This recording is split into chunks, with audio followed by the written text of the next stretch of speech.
সবাইকে শুভেচ্ছা জানাচ্ছি। আমি সাইফুল ইসলাম। দেশে তেল সংকট নিয়ে উদ্বেগ বাড়ছে প্রতিদিনই। এই পরিস্থিতিতে তেল সাশ্রয়ে নতুন পদক্ষেপ নেওয়ার আলোচনা চলছে। জানা গেছে সংকট মোকাবেলায় বাড়তে পারে সাপ্তাহিক ছুটি, ফিরে আসতে পারে অনলাইন ক্লাস এবং হোম অফিস ব্যবস্থা। এদিকে মাঠ পর্যায়ে ভিন্ন চিত্র দেখা যাচ্ছে। দেশের বিভিন্ন এলাকায় তেল পেতে হিমশিম খাচ্ছেন সাধারণ মানুষ। পাম্পগুলোতে প্রতিদিন দেখা যাচ্ছে দীর্ঘ লাইন। ঘন্টার পর ঘন্টা অপেক্ষা করেও অনেকে তেল না পেয়ে ফিরছেন খালি হাতে। আবার কোথাও সীমিত পরিমাণে তেল দেওয়া হচ্ছে, যা চাহিদার তুলনায় খুবই কম।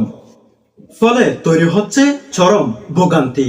তেল সংকটকে কেন্দ্র করে কিছু জায়গায় অনাকাঙ্ক্ষিত ঘটনাও ঘটছে, এমন খবরও পাওয়া যাচ্ছে।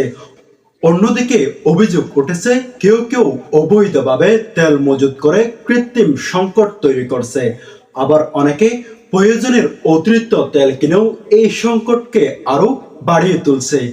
এছাড়াও কিছু অসাধু চক্র নির্ধারিত দামের চেয়েও বেশি দামে তেল বিক্রি করছে বলে অভিযোগ রয়েছে।